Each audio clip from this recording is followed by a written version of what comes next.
Hi everyone, my name is Sophia Falzone, and today I will be talking to you about evidence-based procedures, otherwise known as EDP. So just for an overview, we will go over what is an evidence-based procedure, the importance of these procedures, the three types, and there are more than three, but for today I chose functional communication training, otherwise known as FCT, modeling, visual supports, and some providers in South Florida. So, what is an evidence-based procedure? These are treatments that are backed up with lots and lots of research that have shown to be effective with those who have autism. There's currently 28 of these treatments, and of course, with more research on the way for other treatments, these treatments are peer-reviewed and they have to meet very specific criteria in order for it to be considered an EDP, which is great. The importance of using these types of treatments are you really want to consider how many treatments are out there on the market and easily available and being highly influenced for individuals with autism. But obviously, not every single treatment is going to be effective, nor is it backed up with the needed research it should be considering our population. So, like I said, some current examples are the apple cider vinegar detoxes, the facilitated communication training, dolphin assisted therapy, etc. So my thought with this is you really want to consider if there was a brand new treatment that had no research, cost hundreds of dollars per session, no guarantees, wasn't covered by insurance, would you want to try it? And a lot of parents and caregivers are desperate and they want to do anything to help their child or, somebody else with autism in their life, and they will try these treatments, but there is no research and you don't know if it's going to be effective, so you're really taking a risk. And another example is if there's a new medicine on the market without knowing any of the side effects and it's not FDA approved, which also has a very lengthy research approval process, would you take it? So EDPs are used to ensure that we are considering the individual safety and to ensure that our treatments are effective. There's research. We know that they're going to work. And for some reason, if they don't work for an individual, you try a new one, you make not modifications, but all in all, these treatments are effective and they do work. So the three types of EDPs we're talking about today, just to review one more time, we have first one, functional communication training, FCT, video modeling, and visual supports. So functional communication training is one type of ABA intervention that essentially replaces the problem behavior by finding its appropriate replacement behavior. And the replacement is always some type of communication, which is super important. Types of replacement behaviors includes expressive language, so like your child requesting things, visuals for those who are nonverbal or who don't have a great expressive repertoire, they will use PECs or an AAC device, which is essentially like an iPad or a tablet, and or sign language. And the great thing about FCT is that it's a function-based intervention, so it's based around the function of the problem behavior. So the first step is to determine the function of it. The second step is to determine the appropriate replacement behavior. And the third step is to teach the replacement behavior and generalize it with new people and places. If you do not choose the correct function for the problem behavior and you choose the wrong function for the replacement behavior, obviously nothing is going to get done. So it's really crucial that when using this method, you are entirely positive of the function, and that lots of research and assessment has been done for this, because we want to give them a better way to communicate whatever need, whether it's escape or they need something or, they need help. We want to give the best option for how to get their wants communicated and needs, essentially. So here are some examples. On the left-hand side, you see the picture exchange system, which is PECS, and then typically the kiddo will hand you "I want," or it'll be like a sentence strip, so it'll already say "I want," and they'll scan all the different pictures, and then they'll choose which one they want, and then once they give you that, then you will exchange it, whether it's they want to eat, or they want the book, or they want more of an activity, so that's how that works. And then you have the visuals, so if your child is engaging in property destruction, like swiping things off the table, or hitting something like that when they need something, you could say, or maybe like it's a task where it's super hard for them and they do that as well. You could have like a little break card, or I need help, or more time, where they just have to hand you the visual. And then you have the augmentative communication device, which is the AAC.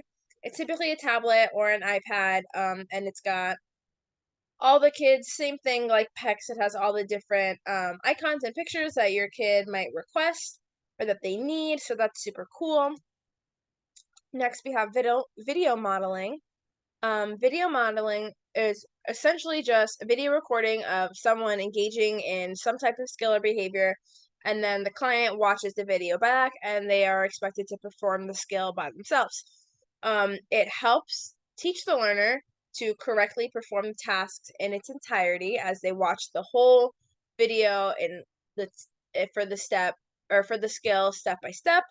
Um, it is based on observation and imitation skills. So the steps of video modeling, first you want to choose a desired skill. This could be hand washing, this could be maybe crossing the street or brushing teeth and maybe tying shoe. And step 2, you want to record the video of someone correctly performing the skill through the whole thing, entirety from beginning to end.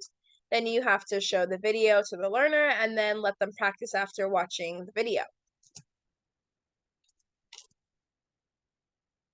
So here's an example.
So as you can see in this video, the learner is watching, it looks like herself, although the screen is a little bit blurry. You can see that has performed the entire task of getting ready for her next class. It's an entirety, but while she is doing it, she's watching herself doing it, and she's pausing through each step, which is okay too. This could have been a task analysis or some other type of, way that she was taught it, but either way, she correctly performed all the steps. She watched herself correctly perform all the steps, and that's how she's gonna learn how to get ready for her next class. Lastly, we have visual supports. So visual supports are cues in the environment that are matched with a verbal cue to give the learner just a little bit more information about some type of routine, activity, behavioral expectation, or a specific skill. The great things about visuals is that they are specific to the learner, and they can be used to help their specific struggles and serve as reminders for whatever they need reminding for. Um, and visuals place a key focus on elements. And for the types of visual supports, you have pictures, written words, schedules, labels, or special arrangement of the environment, and choice boards.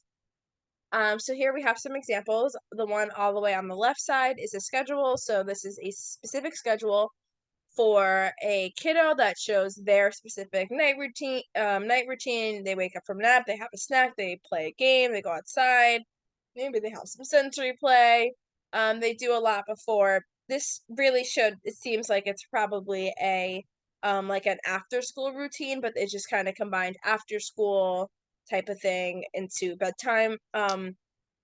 And the child can put a check mark, or maybe they can put like a token as they go along with each step, and that just reminds them of kind of what they have to do throughout the day. In the middle, we have a first then schedule, so this reminds a kiddo that first you have some type of work, whether it's science, math, social studies, writing, something like that, and then after they're done with the work, they get to play on, I don't know, it looks like maybe a PS4 type of controller or some type of game. And then lastly, on the right-hand side, you have the labels for the environment. And if you see with the labels, it also has the pictures. So you see the crayons and the scissors, and it kind of just helps the kiddos be, more aware of like what goes where and just serve as another visual reminder. Lastly, I am located in Florida, South Florida to be exact. So here are some evidence-based providers. All of these options are located in various cities of South Florida. The majority of these are ABA therapies, and ABA typically certain centers and clinics and other private and publicly ran companies will offer other types of specialties like feeding, speech, and OT that are great, and those specialties also use other types of evidence-based treatments, which is great. So we have Chrysalis, Mindful Sprouts, ABA, Cultivate Behavioral Health, and Mod Behavior. And the links are below. And these are my references. So thank you so much for listening. I hope you learned a lot about evidence-based procedures. And now you know what to look for when implementing these, when trying to get your children enrolled in them.